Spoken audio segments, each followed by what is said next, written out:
भूत प्रेत के किस्से सुनने में बेहद रोमांचक और दिलचस्प लगते हैं, लेकिन क्या हो जब ये किस्से सिर्फ किस्से न रहकर एक हकीकत की तरह आपके सामने आए। आज की युवा पीढ़ी भूत और आत्माओं के होने पर विश्वास नहीं करती, लेकिन जिस पर आप विश्वास नहीं करते वह असल में है ही नहीं, यह तो संभव नहीं है ना।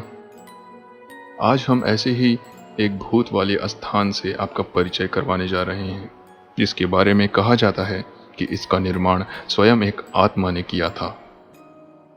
जोधपुर राजस्थान स्थित बावड़ियों के किस्से स्थानीय लोगों में बहुत मशहूर हैं।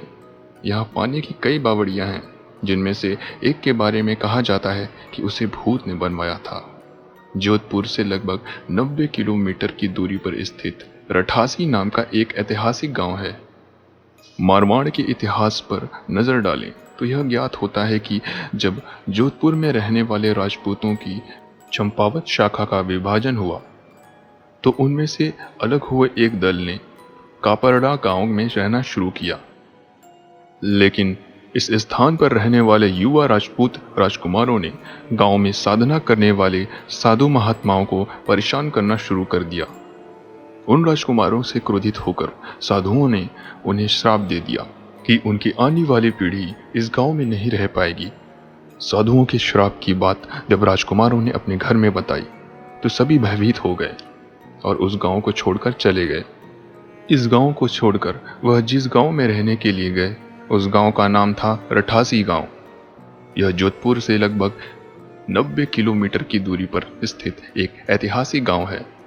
इस गांव में एक बावड़ी है जिसके बारे में कहा जाता है कि वह भूतों के सहयोग से बनी है, अर्थात उस बावड़ी को बनाने में भूत प्रेतों ने गांव वालों की सहायता की थी। ठाकुर जय सिंह महल में स्थित एक बावड़ी को देखने के लिए लोग दूर दूर से आते हैं। इस बावड़ी के विषय में यह कहानी प्रचलित है कि एक बार जब ठाकुर जय सिंह घोड़े पर सवार होकर जोधपुर से रठासी गांव की ओर जा रहे थे, तब रास्ते में ठाकुर साहब का घोड़ा उनके साथ साथ चलने वाले सेवकों से पीछे छूट गया और इतने में रात हो गई। राजा का घोड़ा काफी थक चुका था और उसे बहुत प्यास भी लगी थी। रास्ते में एक तालाब को देखकर ठाकुर जय सिंह अपने घोड़े को पानी पिलाने के लिए ले गए। आधी रात का समय था। घोड़ा जैसे ही आगे बढ़ा, राजा को एक आकृति दिखाई दी जिसने धीरे धीरे इंसानी शरीर धारण कर लिया। राजा उसे देखकर डर गया। उस प्रेत ने राजा को कहा, मुझे प्यास लगी है, लेकिन श्राप के कारण मैं इस कुएं का पानी नहीं पी सकता। राजा ने उस प्रेत को पानी पिलाया और राजा की दयालुता देखकर प्रेत ने उससे कहा कि वह जो भी मांगेगा वह उसे पूरा कर देगा।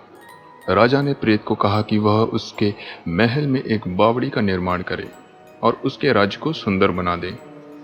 भूत ने राजा के आदेश को स्वीकारते हुए कहा कि वे ये कार्य प्रत्यक्ष रूप से नहीं करेगा, लेकिन दिन भर में जितना भी काम होगा वह रात के समय 100 गुना और बढ़ जाएगा। उस प्रेत ने राजा को यह राज किसी को न बताने के लिए कहा। इस घटना के 2 दिन बाद ही महल और बावड़ी की इमारतें बनने लगीं। रात में पत्थर ठोकने की रहस्यमय आवाजें आने लगीं। दिन प्रतिदिन निर्माण काम तेज गति से बढ़ने लगा, लेकिन रानी के जिद करने पर राजा ने यह राज रानी को बता दिया कि आखिर निर्माण इतनी जल्दी कैसे पूरा होता जा रहा है। राजा ने जैसे ही यह राज रानी को बताया, सारा काम वहीं रुक गया। बावड़ी जो की त्यों ही रह गई। इस घटना के बाद किसी ने भी उस बावड़ी को बनाने की कोशिश नहीं की और ये कहानी यहीं समाप्त होती है।